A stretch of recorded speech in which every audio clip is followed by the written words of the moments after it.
Today I want to talk to you about the mother wound.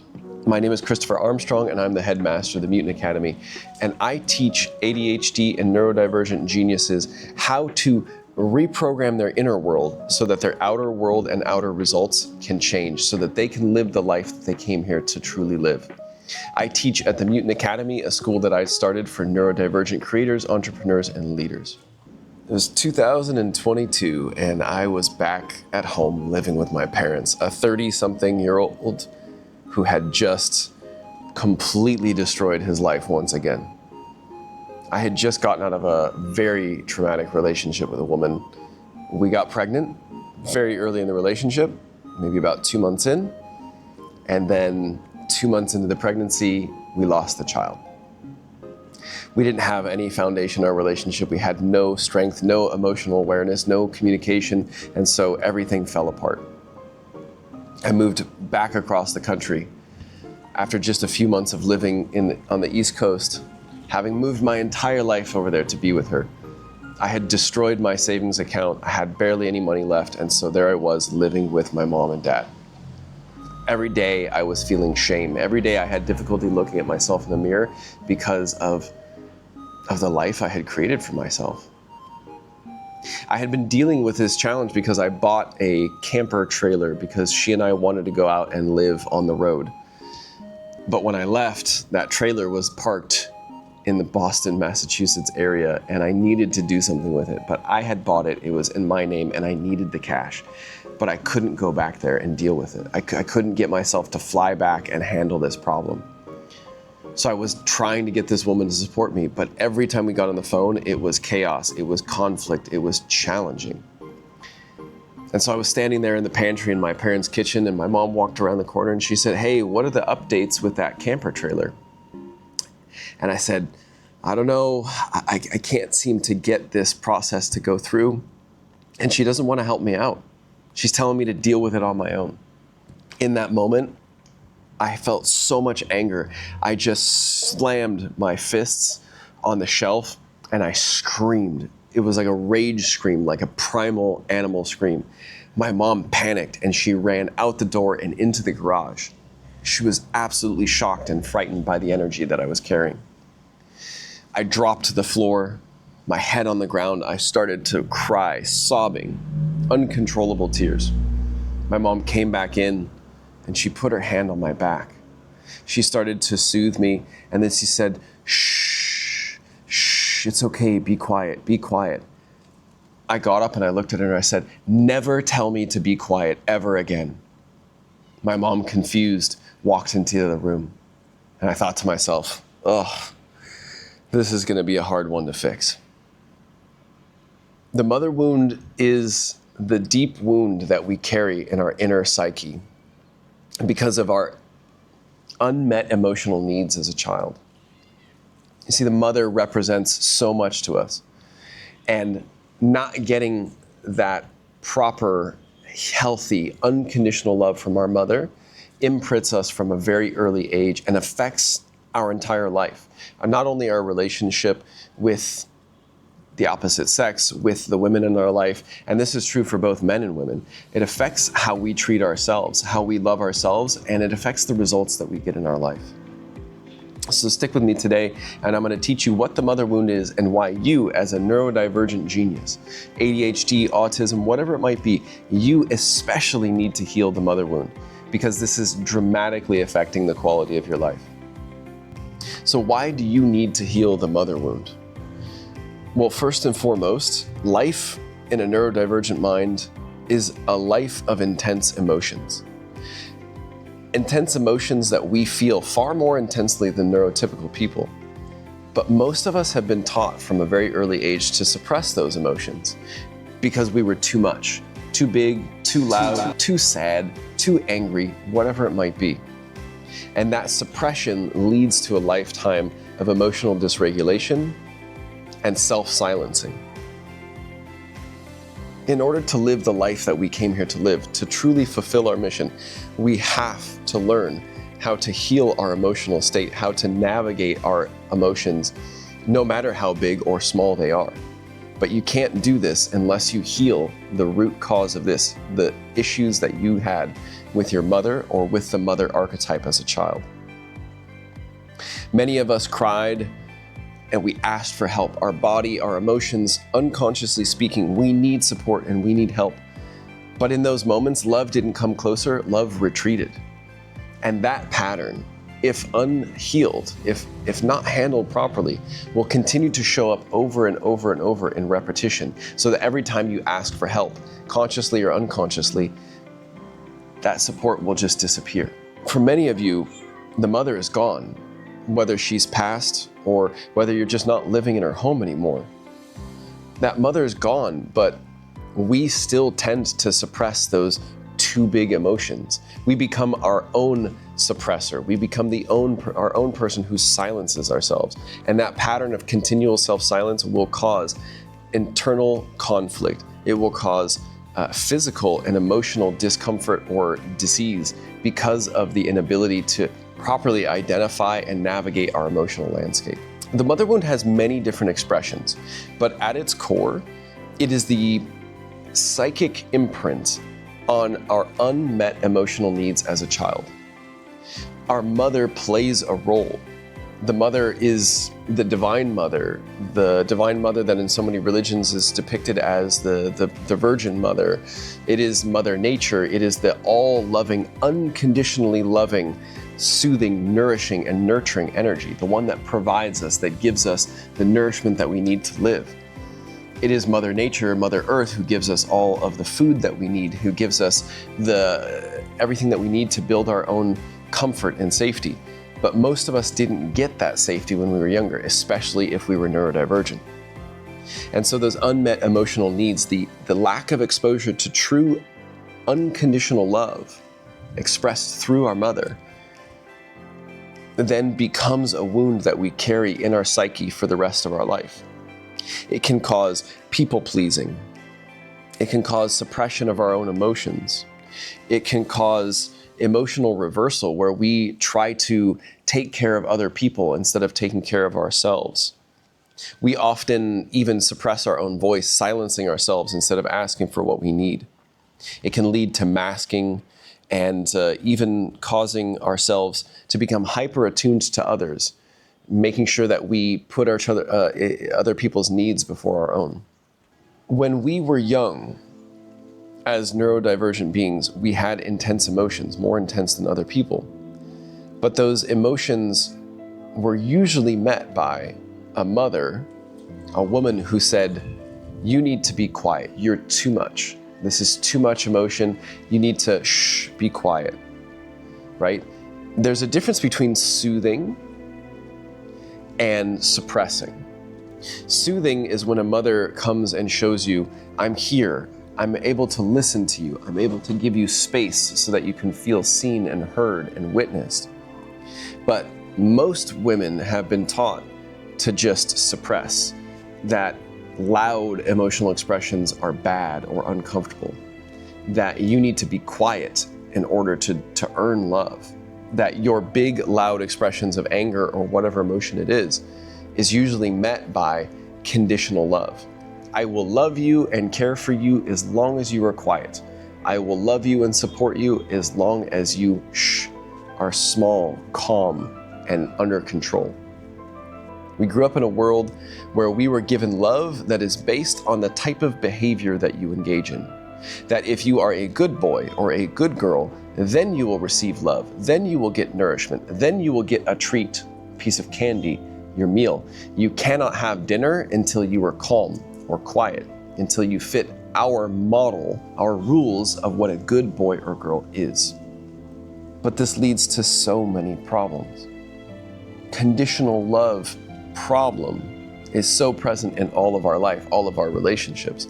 And in fact, we will continue to treat ourselves in this conditional love system or model if we do not heal the mother wound. The adult ADHD or neurodivergent person oftentimes self-shames because we are too big, because we have so many emotions, because we're not behaving appropriately. We then become our own critical mother, and we force ourselves into behaviors or force ourselves into pursuing healing modalities or into applying fixes into our life that are not designed for neurodivergent nervous systems, but that are designed for what the neurotypical world has given us. And so we often create our own inner shame, which then prevents us from living our true authentic self. This shame can even be expanded into the body, where we were shamed when we were younger for the way that our body looked, the way that our body smelled, the way that our body was functioning. And so then we hid that. Could be self-pleasuring, it could have been the way that our body looks, but something was taught to us that we have to look and be this perfect, clean, tidy human in order for us to get love. I have an experience of this when I was younger because I was overweight. I was overweight and my mom thought that she took blame for it. She thought she was responsible for it, but she didn't know how to fix it. And so what she did, instead of helping me to connect with a healthier diet or learning how to exercise, because neither of my parents were good role models of that, she took me to a doctor, and this was a plastic surgeon, and she basically had excess tissue removed from my chest, from my breasts. Now, the doctor justified it, said that this was a common thing that happens with young men after puberty, and that breast tissue swells and it doesn't go down. So she paid a man to cut this tissue out of my body. Now, this was very confusing for me because she was supposed to be the one that loves me and cares for my body, but she was giving me to a man who cut and wounded me. Who, because she had an image of what I was supposed to look like, what I was supposed to be like, and I wasn't matching it, that she would give this person money to fix me. Now that left a lasting impression on my unconscious mind. And for the rest of my life, until I became aware of this, I was still doing the same thing, fixing myself, putting myself through painful, rigorous either diets or physical regimens in order to make my body look perfect or ideal. Even when I would have this more ideal body, this body dysmorphia that came through this process would never allow me to see my body with the unconditional love that I was supposed to be met with from the mother. Now, it doesn't mean that you say, okay, well, you're fat, you're overweight, and that's just okay, and you just need to be like that. It's letting you know that you are loved as you are, and we can move towards a healthier solution, a healthier outcome. Most of us neurodivergent beings learned very young how to mask. Because we were too much, because our emotional expression was not met with love and unconditional love, we learned how to put on a mask and how to behave according to what our parents, our caretakers taught us was ideal. Be quiet, don't speak out of turn, don't make any big emotional expressions, just follow the model of what the home life, the family life says was the ideal and appropriate model. For me, I learned how to be hyper in tune with my mom. My mother did not have a lot of emotional intelligence. She grew up in a household that didn't teach her how to understand her emotions. When I was younger, I was hyper attuned to my mother's emotional state. My mother was not very well emotionally regulated. She grew up in a household that didn't teach her emotional intelligence. And so she would quickly swing from happy and upbeat and positive to sad or depressed. And it seemed like there were many times where if I wasn't hyper attuned to her emotional state, that my needs or my expression or asking for something would quickly turn into an emotional outburst, anger or frustration. And that taught me essentially how to be hyper attuned, how to be hyper aware of her emotional situation, but to prioritize her emotional situation instead of mine, to be aware of her state instead of mine, and to prioritize and put her first. So then I would suppress my emotional needs, I would suppress my actual physical needs, because if I asked for them in the wrong time, it would turn into me being yelled at or me being treated poorly. Now, my mom did the best that she could, and she was a very sweet and caring woman, but she did not get taught how to heal her mother wounds. She carried down generations and generations of mother wounds, and that is why I am here to help break free from that, to break our family lineage from those unhealed emotional wounds. This suppression is something that I carried for the rest of my life. I never was really well in tuned to my emotional state, I suppress my emotional state, and I always prioritize other people around me, especially in romantic relationship. I was hyper attuned to the people at work. When I was working in the restaurant business, I was always hyper aware of other people's emotional states, and I would navigate it very, very carefully, kind of tiptoeing around other people's emotions, making sure that I wouldn't put them into a state of anger or frustration. Now, this mother wound affects us in so many different ways, in how we treat ourselves, how we talk to ourselves, even how we nourish ourselves. So many of us will go into a hyper-focused state where we'll work really hard for several hours, but we won't give ourselves a break. We won't give ourselves a little bit of a meal or a snack. We sometimes work into the point where we're starving, and then we finally, after we have earned that love, that conditional love, will then give ourselves what we need. But we must break free from this pattern of our conditional loving of ourselves. So how are we going to do this? There's a few different ways. Actually, there's a lot of different ways that we can heal this, but this is not something that happens in one day. This is a real lifestyle change. This is a change in how we speak to ourselves, a change in how we treat ourselves. The first thing that is most important to do is to focus and prioritize on presence over immediate problem solving. When you feel emotions, when you're feeling sad, when you're feeling frustrated, when you're feeling irritated, instead of immediately trying to fix it, which is oftentimes what the mother in the hyper-masculine state would do, part of the problem of why we are so absolutely suffering from this mother wound in our modern era is because men have generally been absent, working, going to war, disappearing, not being present in the home. And therefore the female, the woman, has had to step up and be both male and female caretaker.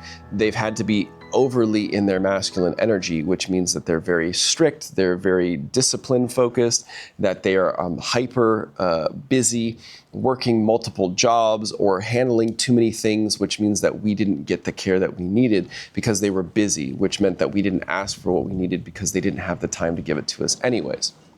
This hyper-masculine woman that is so common today, especially as feminism is teaching women that they can be just the same as men, that they can be, and I don't mean that equal, we are equal but unique. We are not meant to be the same cookie cutter model. Yes, women can be successful, but they do not need to go out and pursue success exactly in the way that men do, because it takes them out of their feminine energy. And we have this perpetuation of the overly masculine woman. This then becomes a challenge for us because we grow up in a household where our mother didn't even act fully as a nurturing mother. This has perpetuated over many generations, and if we don't break this pattern, we will find ourselves in these unbalanced states where we are overly masculine or overly feminine. Now, how are we going to handle this?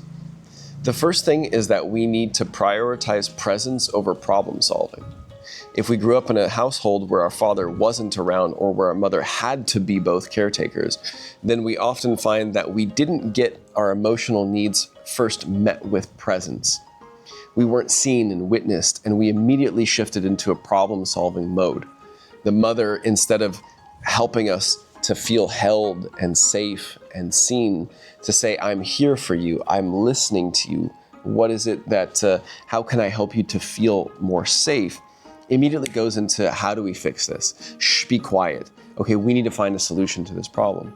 So you need to, when you first are met with a challenging emotional state, you need to meet yourself with presence. Be present with yourself. Name the state that you're in. Be aware of what's happening and just recognize what's happening before immediately moving into a solution. So many of us immediately want to try to fix something, whether unconsciously through coping mechanisms, taking medication, medicating ourselves with food, or with pleasure. We need to be present with ourselves first. So give yourself space to say, what is it that I'm experiencing right now? You can even use a journal, or you can speak to yourself in the mirror, or perhaps even use a voice note to ask yourself these questions. What am I feeling right now? Or what do I need to feel safe in my body right now? What do I need in this moment so that I can then navigate the emotional state that I'm in? Create safety for yourself. This could be wrapping yourself in a blanket, giving yourself a hug. This could be dimming the lights in a very bright room. It could be setting yourself even into meditation and just talking to yourself, saying, I'm safe, I have everything that I need. When I have clients that are dealing with really intense emotions, I guide them through emotional freedom technique tapping, something you can find a lot of tutorial videos online about, and just create safety by tapping into the nervous system. You can even just do some simple deep breathing. Inhale through the nose, slow, twice as long exhale through the mouth. Tapping into the vagus nerve and creating safety in our body so that we can then address the issue afterwards. This is kind of like the idea of we need to soothe, help the body feel safe, give the child a hug, give ourselves a hug, but not immediately suppress and say, be quiet. You need to calm down. You need to be silent. Another thing that we can do is we can practice a healthy inner dialogue. I like to do this by actually doing a visualization where I go in and I speak to my inner child. Because when we're in those emotional outbursts or we're reaching out to the coping mechanisms, oftentimes what we're doing is we're allowing the inner child, the young child who didn't get their needs met, to drive the car. But that young child is not equipped to drive the car. We need the adult prefrontal cortex, the brain part that can control and navigate the emotions, to come in and step in. But we oftentimes need to speak to our inner child. But we need to speak to our inner child in a way that was different from how our mother spoke to us. So this would be a good time for you to, you can close your eyes, you can imagine and ask yourself, what is this inner child? Who is this version of me that is currently in need of support? You might even see an image of a certain age that you were, a certain situation that you might have been in as a young child where you didn't get those needs met. You can close your eyes and ask, who is this young child, this young version of myself that needs support? It might be the 5-year-old self, the 7-year-old self, maybe even the infant self. And then you can act as your own mother in your mind and give yourself the unconditional love that you didn't get as a child. You can imagine holding that infant self. You can even cuddle or cradle yourself, and you can give yourself that soothing and that nurturing energy that you needed. Brushing your hands along your forehead, brushing your hands from the shoulder all the way down to the palm of the hand using the havening technique, a simple method where you can rub your hands together and give yourself that soothing and that love without behavioral condition or without acting a certain way. You can also start to nourish yourself. For example, if you're overworking, you're not taking care of yourself, treat yourself to a massage, make yourself a nice dinner, take yourself out to a nice dinner, give yourself a healthy, nourishing meal, essentially the modern adult equivalent of the mother giving the child the nipple so that they can feed from the mother's milk. I wasn't breastfed personally, and I know that had a deep impact in my inner world, and so I need to choose how to care for myself. The other day I scheduled myself a massage. I got a nice 2-hour Thai massage. It was so helpful, but I prioritized that self-care, that deep love and nurturing, and I got the support from somebody else to make sure that I had that. Another thing that you can do is you can gift yourself movement. Oftentimes when we're agitated as a child, what we need to do is we need to get up and move. Not just sit at the desk and work on our homework, but go play, go dance. Give yourself a 5 or 10 minute break and commit to dancing to 1 or 2 songs. Move and get outside, put your bare feet on the ground. I'm filming this video in this nice little garden at this house that I'm staying in because I wanted to have my bare feet on the ground. I wanted to be outside in nature. I wanted to be able to have this nice greenery that I can look at. I wanted to have the sun present and natural light present because it's just nice to be in nature. In fact, some of the most healing things that we can do is connect with the true divine mother expressed through the planet, through Mother Nature, through Mother Earth, and go and get in connection. Go out into the woods, go hug a tree, go put your hands or your bare feet on the ground, get into the sunshine and get the nourishment of the healthy sunshine, the forest bathing, the fresh air. These are some of the most powerful ways that you can start to gift yourself that healing energy of the mother that your mother probably never gave you. But there's a few things that come up in questions, some concerns that come up with my clients, which is like, how do I know that this is working? Well, number one is you'll start to notice that when your emotions come up, you're more willing to be present with yourself and to allow yourself just to feel what you need to feel. You don't immediately need to soothe by giving yourself something to drink or something to eat or smoking the cigarette. You'll notice that you're more patient with yourself. You'll notice that you're able to go for a walk and honor the emotions that are coming up. The automatic behaviors are not directly immediately going into solutions-driven mechanisms or coping mechanisms. You can also know that this is working because you'll feel lightness and peace in your body. A lack of tension, more relaxation in the body, or even a more willingness to be able to relax. These are great signs that you're healing the mother wound. Another question that comes up is, what if my mom is still present and she still triggers me? Well, my mom is still alive, and I do my best to connect with her regularly. And yeah, sometimes she still triggers me. Guess what? Your mom she's almost a professional at triggering you, because oftentimes the wounds, the deepest challenges that you had come from the lack of her being able to meet your emotional needs. She did her best. Our parents and every human is always doing their best. But if your mom is still alive, number one, practice forgiveness. Work with the Ho'oponopono technique, practice forgiveness, write letters to your mom where you express the frustrations that you had and then forgive her for you, not for her, for you. Let go of that resentment, let go of that emotional charge for yourself. Don't send those letters to her, but just burn them or get rid of them in a way that feels like you're processing that energy.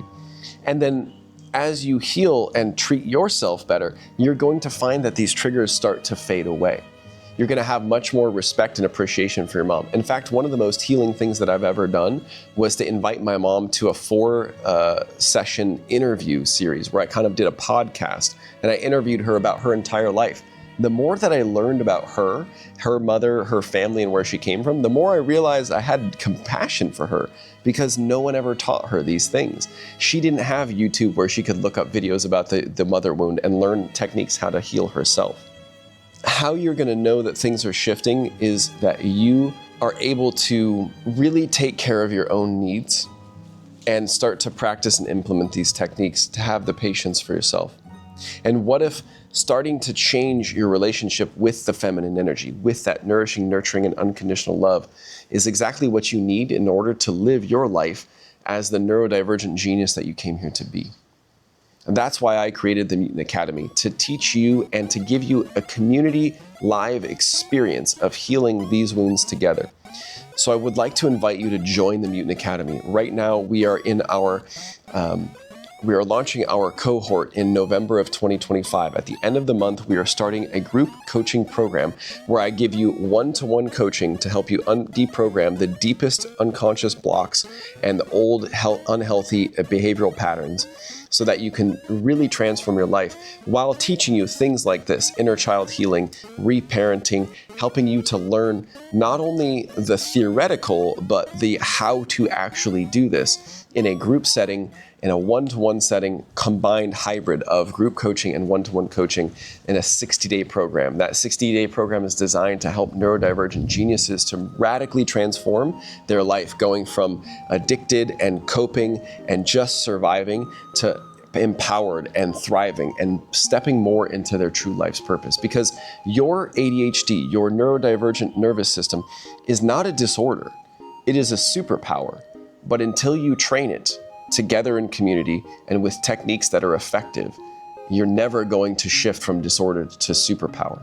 You are a mutant. You came here to be someone incredibly powerful, but you need to activate that power. Come and do that together with me and with other mutants who are all challenged with similar issues that we neurodivergent geniuses come with in this planet, and make sure that you start to awaken and empower yourself to live a better life.